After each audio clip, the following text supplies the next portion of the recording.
کرام، عام انسان فاؤنڈیشن کی طرف سے آپ کو پتہ ہے چھوٹے چھوٹے جو ہے نا بات ہوتی رہتی ہے، چھوٹے چھوٹے ٹاپکس کے اوپر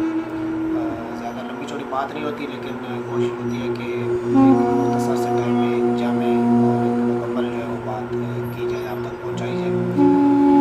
ناظرین کرام، آپ نے کبھی سوچا ہے کہ اللہ تعالیٰ کتنا بڑا ہے؟ آج ہم تھوڑی سی بات کریں گے، تھوڑی سی جو ہے نا اس حوالے سے آپ کو علامات اور کچھ اس طرح کی چیزیں آپ کو بتائیں گے تاکہ آپ کچھ نہ کچھ جو ہے تصور کر سکیں۔ ویسے تو وہ ذات ایسی ہے کہ وہ اس کے بارے میں صرف سوچا ہی جا سکتا ہے، ماپا نہیں جا سکتا، تولا نہیں جا سکتا، اس کا ناپ نہیں سکتے،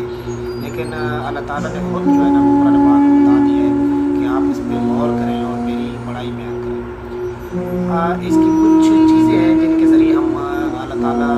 کی ذات جو ہے نا اس کے بارے میں ہم اندازہ لگا سکتے ہیں کہ اس کی وسعت کتنی ہے، اللہ تعالیٰ کی وسعت کتنی ہے، اس نے جو نعمتیں ہمیں بخشی ہیں، اس دنیا میں رہنے کے لیے جو ذرائع ہمیں عطا فرمائے ہیں،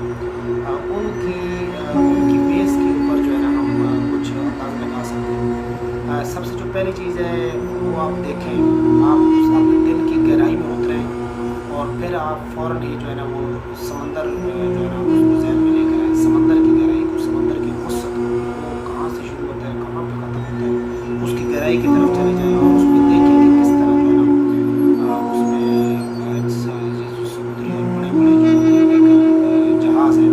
وہ تیر رہے ہیں۔ آپ صرف جو ہے نا اندازہ لگائیں، صرف تھوڑا سا غور و فکر کریں کہ کتنا بڑا سمندر ہوتا ہے،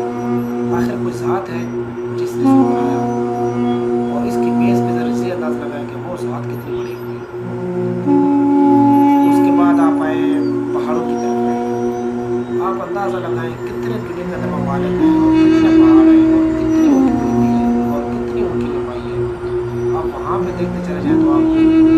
اس کی تخلیق کرنے والے کا اندازہ جو ہے وہ اپنے ذہن میں آئے گا، پھر آپ اس بیس پہ اندازہ لگائیں کہ وہ ذات کتنی بڑی ہے۔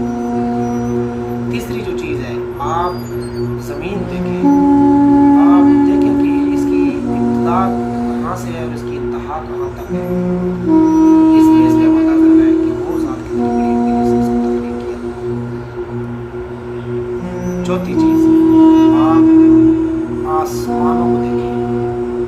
جہاں تک نظر جاتی ہے آپ دیکھتے جائیں اور پھر آپ کے ذہن میں آئے کہ اس کو تخلیق کرنے والی ذات کتنی بڑی ہوگی۔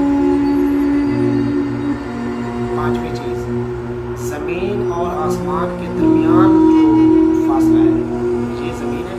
یہ آسمان ہے، اس کے درمیان جو وسعت ہے وہ کتنی بڑی ہے۔ آپ اندازہ لگائیں کہ اس کو تخلیق کرنے والی ذات کتنی بڑی ہے، اللہ تعالیٰ ہمارا اور آپ کا رب کتنا بڑا ہوگا۔ اب اس کے علاوہ یہ سب کچھ سمندر، پہاڑ، زمین، آسمان اور ان کے درمیان جو وسعت ہے، یہ اندازہ کرنے کے بعد آپ یہ دیکھیں کہ اس دنیا میں کیا کچھ پیدا کیا پھر اللہ تعالیٰ نے، یہ کس لیے پیدا کیا اللہ تعالیٰ نے اور یہ کیوں پیدا کیا اللہ تعالیٰ نے۔ ہم انسان، حیوان، جانور، چرند پرند، جن و انس، تو آپ کو خود ہی اندازہ ہو جائے گا کہ وہ ذات کتنی بڑی ہے، وہ اللہ کتنا بڑا ہے، وہ ہمارا رب کتنا بڑا ہے۔ تو اس لیے اللہ تعالیٰ نے قرآن پاک میں فرمایا ہے کہ میری بڑائی بیان کرو، میری بزرگی بیان کرو، آپ اس کو سنیں، آپ اس کو سمجھیں، آپ اس پہ غور و فکر کریں کہ یہ سب کچھ کیوں ہے، یہ سب کچھ ہمارے اور آپ کے لیے ہے، تاکہ ان چیزوں سے، ان کی بیس کے اوپر ہم اندازہ لگائیں کہ اس کو بنانے والی ذات کتنی بڑی ہے،